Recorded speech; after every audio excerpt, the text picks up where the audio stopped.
This is Sig P365 380 versus Ruger LCP Max. A comparison. Let's hit the range.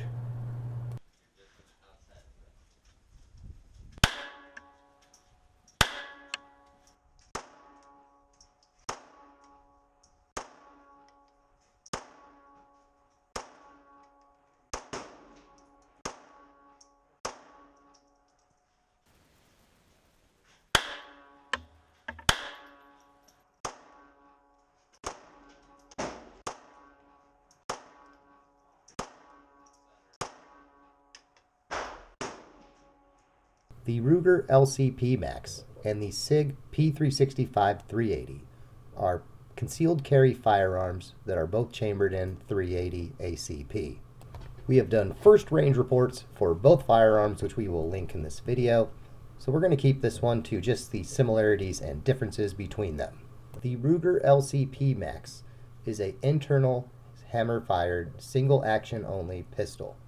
It is 5.17 inches long, 4.12 inches high, 0.924 inches wide, and weighs in at 10.6 ounces.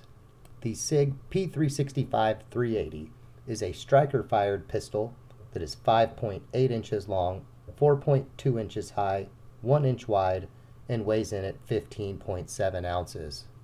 The P365 is a slightly larger firearm, which you can tell in our comparison shots that we're going to start here.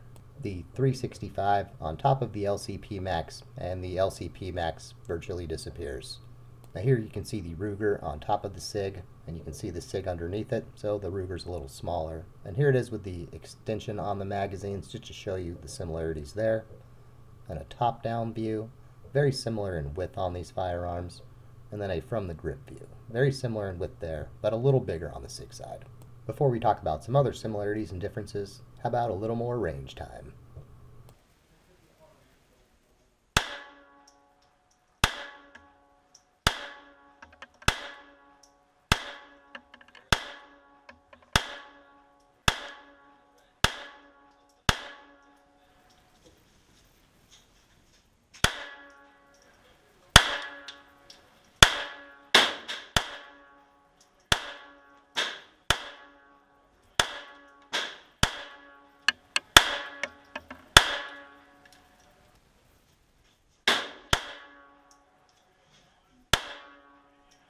Both these firearms come from the factory with replaceable night sights on them, and I think both aspects of that are very nice features to have.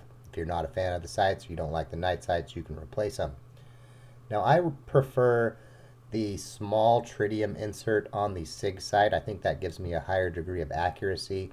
However, I prefer the style of sight on the Ruger LCP Max. I wish that one had a little smaller green dot than it does, but I actually prefer that style more than what is on the Sig. Now the rear sights are another area where I prefer the sights that came on the Ruger. They have the anti-glare black rear sight, which I prefer an all-black rear sight on my pistol in general. Now the Sig does come with a nice 2-dot tritium rear night sight if you like that. And again, both are replaceable, so if you don't like them, you just find ones you like, set them in the dovetail, boom, you're done. I'm going to try to give you a sight picture view of the Ruger, and then here's a view of the Sig. Now another area that I prefer the Ruger sight, and I think this is more a personal preference thing than anything, is the Sig, in my opinion, went with more of an anti-snag or lower snag potential, low profile sight. Whereas I think on the Ruger, they kept a sight on there that you can do what is in vogue today, the tactical rack. With a nice flat face edge on that rear sight, you can catch that on your belt or a table or anything if, say, you only have one hand to operate the pistol to manipulate the slide. Comparing that to the Sig, you can see they have added some angled surfaces to minimize surface area. So while I think you could still do things like catch it on a table to articulate the slide, I think it's going to be harder to do. I don't think I could catch it on my belt. When I tried yesterday, I couldn't. Now one area where I do think the Sig has an advantage is in the trigger. If you know, watching the channel from other videos where I've commented, I'm not a fan of the Ruger secure action trigger in general. There's a couple pistols where I think it's functional, but in general I'm just not a fan of its feel. Now while the Sig has their standard curved trigger, and that's not spectacular. I think it's at least better than the secure action trigger in general. As far as trigger pull weight, they were fairly similar. Sig off my gauge was 4 pounds 6 ounces, whereas the Ruger was 5 pounds. In my opinion, another area where the Sig is a little nicer is in the controls on the firearm. For both firearms, they're on the left side of the frame. On the Sig, you have a little nicer positioning and feel of the slide release, in my opinion.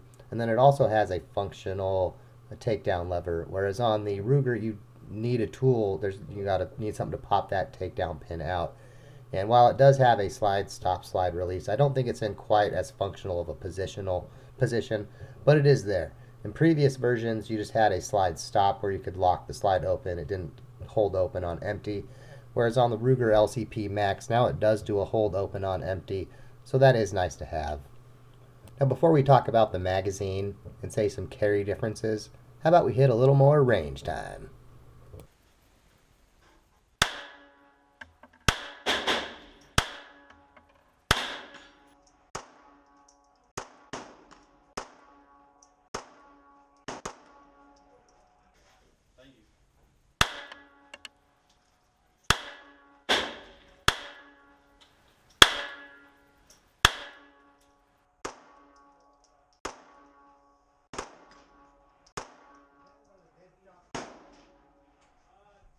Both firearms come with 10-round magazines from the manufacturer. Ruger comes with one 10-round magazine. The Sig comes with two 10-round magazines. I have broken out the official Ruger tape measure to try to find some differences between them. Let's see what we can find. Now, I did not take the pinky extensions into consideration here. For height, I have 3 and 7/16 inches for both firearm magazines. The Ruger magazine was a little narrower at 11/16 of an inch versus 3/4 of an inch. It also has a little less depth at 1 inch versus 1 1/4 inch. I found there to also be a 0.6 ounce weight difference between them, with the Ruger magazine being the lighter of the two. Now with these subtle design differences, when I am not wearing gloves and using the magazines with no pinky extension on the Sig, I can still get enough of a pinky on there to get a 4-finger grip hold on the firearm, whereas the Ruger I cannot. Now, when using the pinky extension on the 10-round magazine, for both firearms, I can get what I would call a usable 4-finger full-hand grip on the firearm, which gives me a much better degree of control. The LCP Max being down at the pocket carry size, we're going to compare that nature. And as you can see, it basically disappears in a pocket, even in a back pocket. I would say there's virtually no printing, though obviously these things are highly dependent on the type of clothing you wear, your stature, all that kind of stuff. For me, this gun basically disappears in a pocket. Now the Sig, it fits nicely in my front pockets, less nicely in my back pocket. I definitely wouldn't carry mine in my back pocket. I think it sticks out. Now some people, especially newer shooters, I think they're going to feel like, oh my god, this gun prints way too much, but in my experience, you could have a howitzer in your pocket, and if you don't tell people you're carrying, no one's going to assume you're carrying. If anything, to me this looks like you just have a large cell phone in your pocket. It's not anything that I would be worried about. Now in another area that's highly dependent on the user, but in my experience, and this one surprised me quite a bit, I thought the LCP Max, because it's a little smaller, fits in the pocket just slightly better, that it would actually be quicker to come out of the pocket.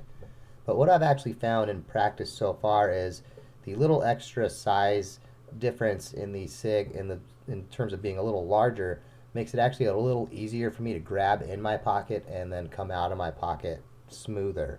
And while we're on the topic of pocket carry, while the LCP Max does come with a pocket holster, I'd recommend getting a better one. Mine works in some pants, and others pants pockets are too relaxed and the holster stays on the gun.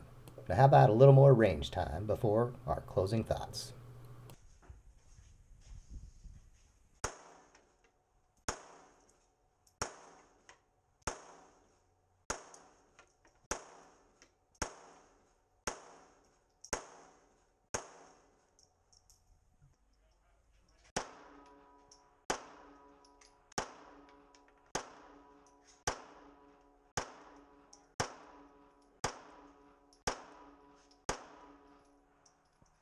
Now, having only about 200 rounds through the SIG, I can't yet comment on its reliability other than to say I haven't had any issues thus far, but I don't have near enough ammo through it yet to where I could say it's as reliable as the LCP Max, which I have well over 1,500 rounds without issue through thus far.